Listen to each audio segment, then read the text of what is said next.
What if the shortest path to your goal is not a straight line of grinding effort, but a quiet shift in where you place your eyes? A boy named Koji once climbed the tallest hill in the village to ask the old Zen master a burning question. How long will it take me to find enlightenment?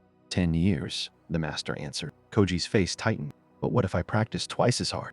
20 years, the master said. The boy's voice cracked. What if I give up everything else and devote every breath to this? 30 years. The harder Koji promised to strive, the longer the road stretched. Confused, he finally asked why. The master's reply was gentle but sharp. When one eye is fixed on the destination, only one eye remains for the path. That single sentence names the hidden flaw inside most plans for success. We are taught that intense concentration on the prize speeds the journey, yet psychology now shows it can do the opposite. Each extra watt of mental energy spent picturing the finish line is a watt stolen from the step you are actually taking. The mind fills with chatter. Am I there yet? What if I fail? And the present moment becomes foggy.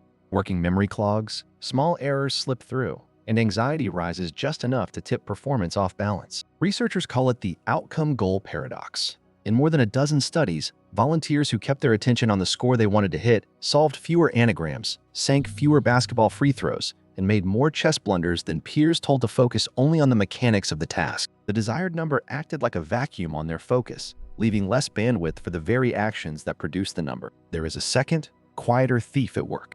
When the mind leaps ahead to the trophy, it activates the brain's threat circuitry. The amygdala fires, cortisol trickles. The body prepares for an imagined future test instead of the concrete action now. The sweet spot of challenge and skill, what psychologists term flow, collapses. Instead of effortless absorption, we get strained over control, the mental equivalent of gripping a paintbrush so tightly the canvas streaks. A third blow lands after the task ends. Behavioral economists call it the arrival fallacy, the quick fade of satisfaction once a milestone is reached. The brain adapts within hours or days, and the finish line we pictured as lasting happiness dissolves. If the reward was the only reason for the effort, we are left hollow, already chasing the next distant glow. The master saw the trap. Striving for a future moment can turn the entire intervening life into a waiting room. Koji listened, then asked the only question left. If I stop staring at the years ahead, how will I move forward? The master smiled. Name your direction once. Name your step often,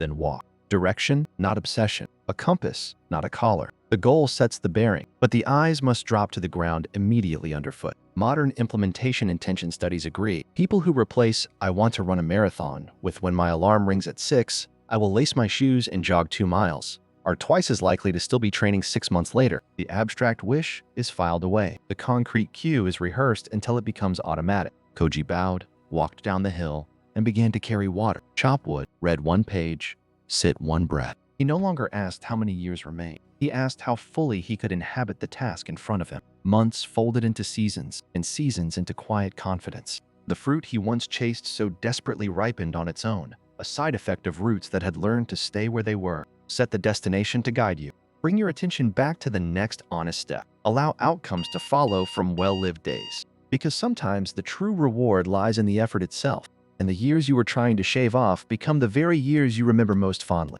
Koji's story spread through the village, not as a miracle but as a recipe. A potter who heard it stopped counting how many bowls he would sell and started noticing the clay's weight against his palms. His kiln soon held the finest porcelain for miles. A student who had crammed for exams began to study in 20-minute blocks of pure attention, trading "I must top the class" for "I will solve these 3 problems now." Their grades rose without the tremor of sleepless nights. Each disciple discovered the same quiet truth. Excellence is less a summit than a trail of well-placed footsteps, visible only when you look down. Neuroscience calls this shift task set reconfiguration. The prefrontal cortex labels the goal, then hands the baton to older motor planning circuits that care about angles, force, timing. Freed from forecasting, the brain's error detection networks calm, and micro-adjustments flow in real time. The potter's fingers detect a wobble before it becomes a crack. The student senses the moment an equation starts to drift. Progress stops being a concept and becomes a conversation between action and feedback, a loop too fast for worry to enter.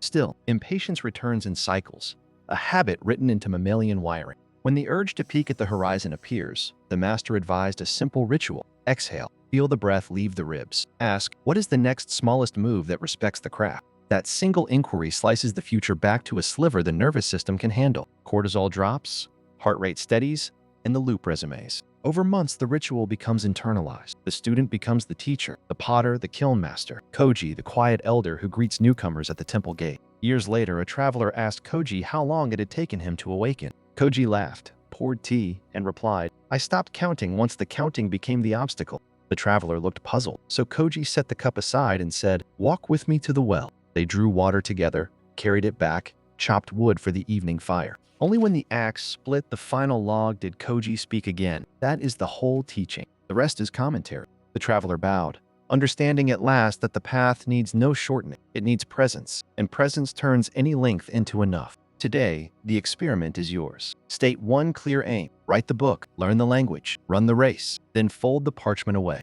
Translate it into today's repeatable motion. 200 words at dawn, 10 new phrases after lunch, 4 miles before supper. When distraction knocks, greet it with the exhale and the question. Measure backwards if you must measure at all. Yesterday's sentence count, last week's mileage, the steady line of days you kept the promise. The scoreboard you once chased will appear beside you, not as a finish line, but as a silent companion, ticking forward only while your feet are moving. And long after the goal is met, the motion will remain, carrying water, chopping wood, an ordinary life made luminous by the eyes that finally learned to rest on the path.